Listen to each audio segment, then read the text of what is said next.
Triple R coming at you from Badlands National Park. Number 9, cross off the list. I had to backtrack and drive 80 miles east from Rapid City to get here this morning. I'm only here for 2 days, which is going to be okay, because tonight the weather is predicted to turn considerably worse, and looking at rain and snow over the next few days. So I wanted to get the hiking in today. I'm on a 6.6 mile loop, and tomorrow I'll drive the scenic loop. I guess there's quite a few overlooks on the scenic loop. Pull over, get some good visuals of the grassland, buffalo grassland, stuff like that. Probably see some bison out there.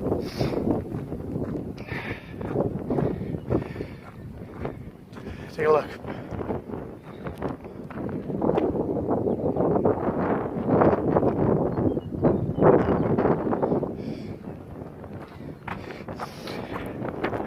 It's only 2 days here, and then over to Wind Cave National Park, which is heading right back to where I came from, another 80 miles west, right out of Rapid City.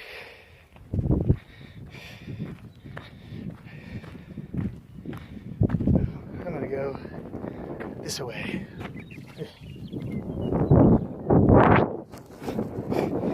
And I actually have 3 days reservations in Custer State Park, which is at the base of Wind Cave National Park. Wasn't any water hookups inside the park, but Custer is right there, and it has direct access to Harney Peak, which is the highest point in South Dakota. So Friday, my last day there in Custer, the weather is supposed to clear up and get sunny, and I will hike the highest peak in the state that day. They have a wildlife scenic loop in there where you drive on a road right through all the bison, the elk, whatever else is out there. You just have to watch where you're going. So I'll put the GoPro on for that and just swivel my head as I'm driving to get it all on film, take it all in. Now I'm hoping that it's going to be worthwhile with the weather turning bad. I don't know what these animals do. Besides some occasional deer and all the stops that I've made everywhere, I haven't seen anything else, nothing. I did take a picture of that goat at Mount Rushmore. I don't know, he looked more like a mascot. He was just sitting by the sidewalk eating, so it wasn't like he was skittish and crazy wild jumping around, so I don't know what that was about. I have read all of the posts that are made. I'm not typing any responses because most of the time I can't. A majority of the time I don't have a reception based on the places that I stay. A lot of state parks, national parks. And when I finally do get the reception, I'm taking that time, which is considerable time, to edit and upload the video. And by then, I'm just done with it. Yesterday, I had a heck of a time. Or it might have been the day before. The day before. Heck of a time getting this last one, the one before this one, up. It kept kicking back at me.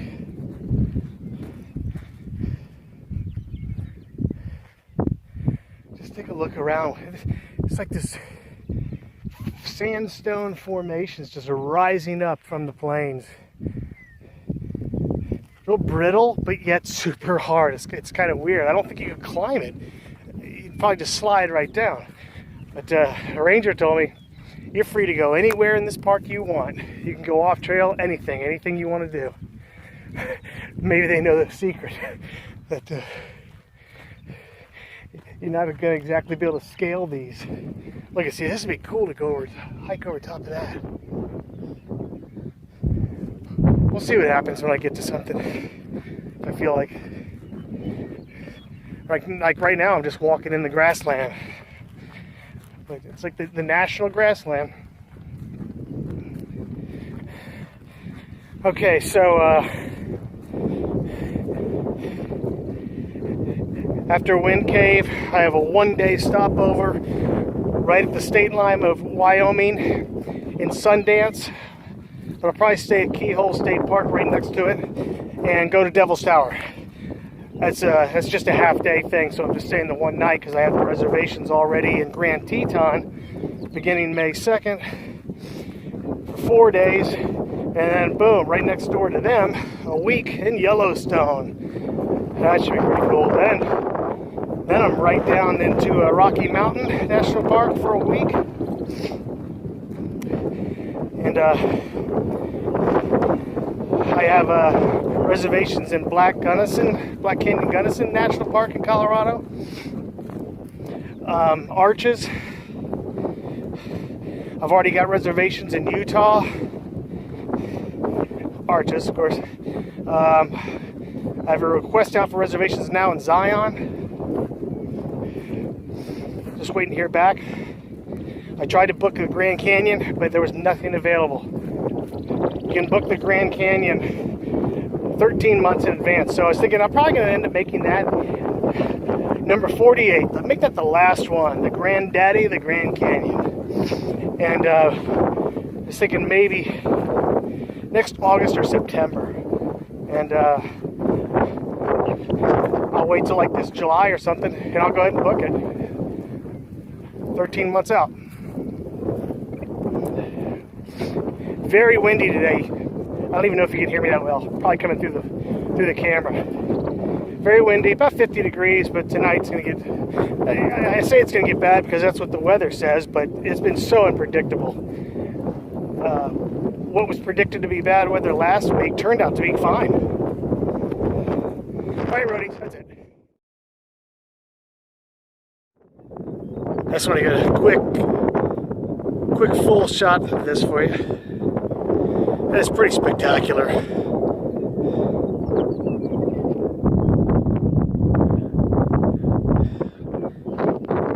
So far, besides the wind, a lot of birds, but mainly sound. The sun just peeked through for the first time today. It's about, man, I'm not even sure. Probably 12:30, maybe 1 o'clock.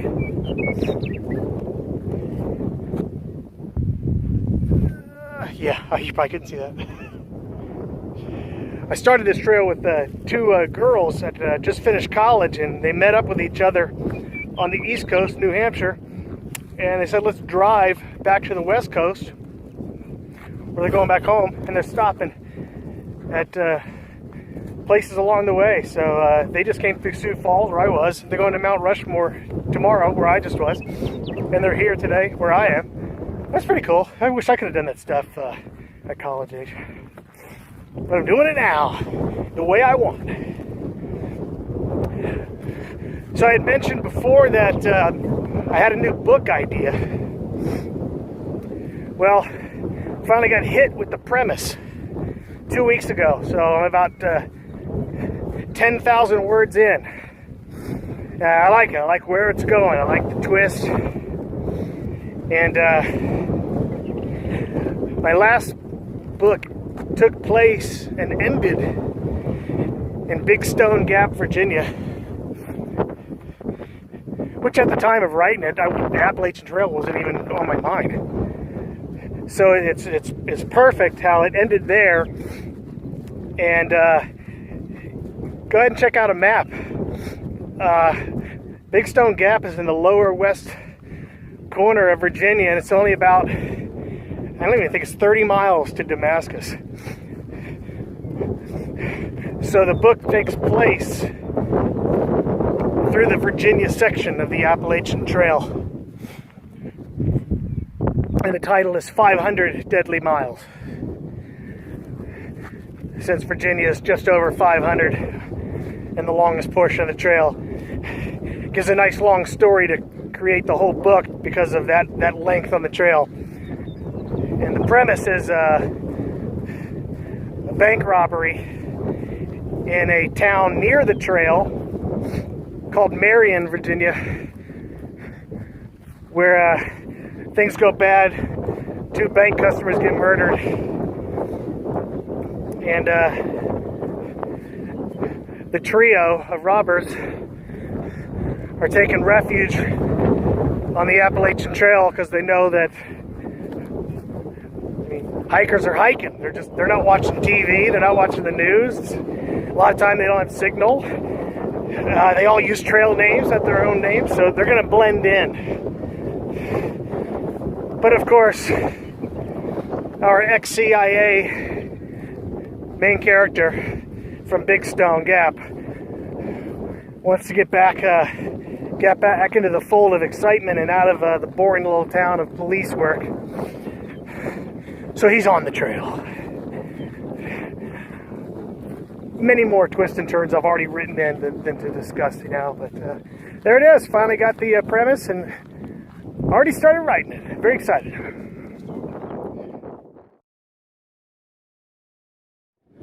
I am way out in the grassland. This is what's out in the distance around me.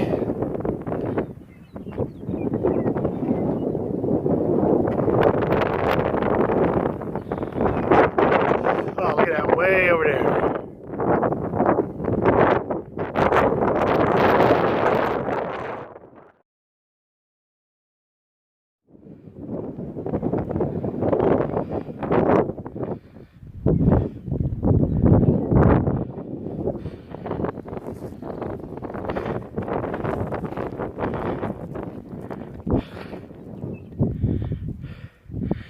Hey, you see the road down there in between the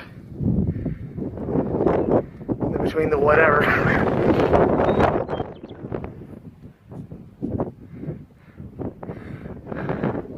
It's a long ways off. So far, this is easily the most peaceful place I've been yet. And through the whole hike, non-stop bird sounds, but you can't see them. I think they dwell in the dwell in the grass. Get it? Dwell, DW. Dwindle, dwarf, dweeb. For those of you who didn't watch earlier videos, that goes back to Davis Mountains in the snow. Just look for it, you'll find it. Just wow. Look at the sun hitting that peak.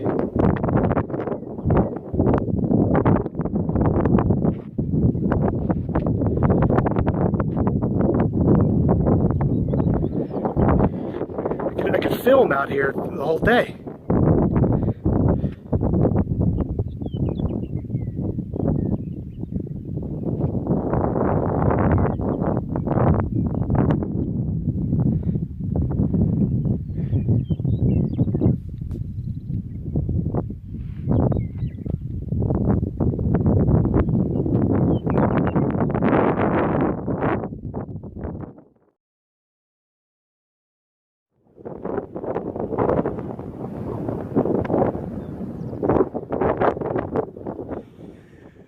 Okay, roadies, I'm back from the hike, so let me show you where I'm camping. Okay, that rig right there is the campground host. He's always here if you have questions or concerns. So besides that, look at the view I got in my campground. And now look at how empty the park is. You ready? There's one.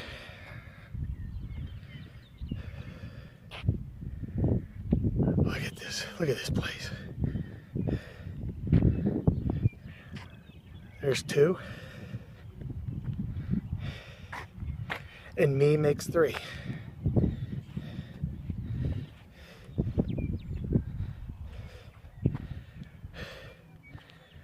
This is some landscape, man.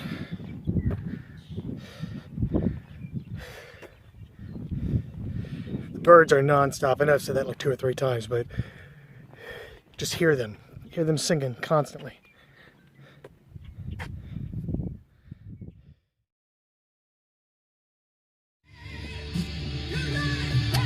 Well, the bad weather certainly did show up as predicted last night. It's right now it's 36 degrees. It's been raining all morning, and it's going to stay like this for the next few days. Even when I move on only 85 miles west back to where I came from, towards Rapid City, it's even going to be worse. It's going to be more at the freezing and going to be snow. So I'm not sure if I'm going to have a chance to hike Harney Peak in Custer State Park. But we'll see. I do know that I've already looked to May 2nd in Yellowstone where I'm going to be, and it's supposed to be 50 degrees and sunny by then. So that's cool. So I'm doing exactly what I said I was going to do today because I knew the weather was going to be bad. I am driving the scenic loop through the Badlands. I'm stopping at the overlooks and just taking a quick film and picture, and I'm at the first one. So here we go.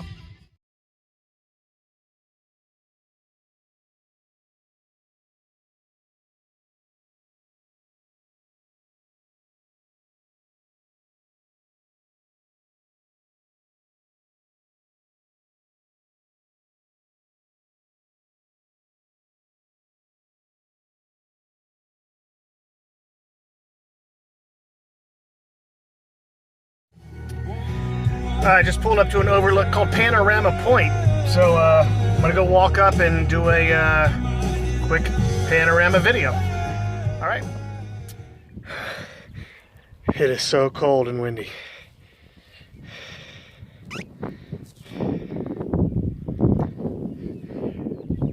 Man, just incredibly wide open and just endless.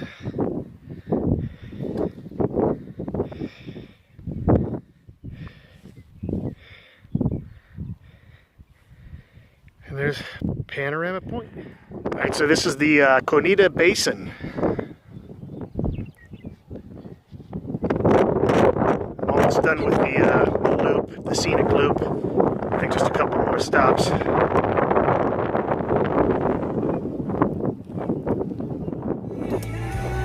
right, right around the corner from the Conita Basin is called the Yellow Mounds, and it's even on the visitor's map. Supposed to be, I guess, pretty vibrant, and I would bet it's probably like that when the sun is out. So we are going to see in This is the message just a minute on Sirius XM. I can see them down there.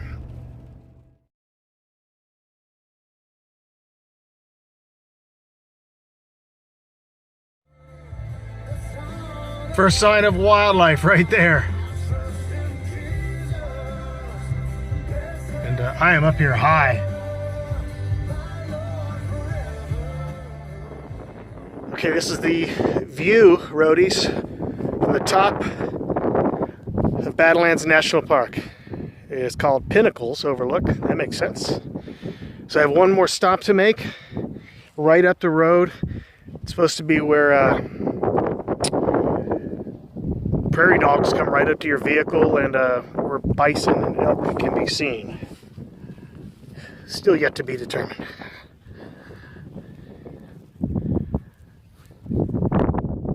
And then that's going to do it for my time here.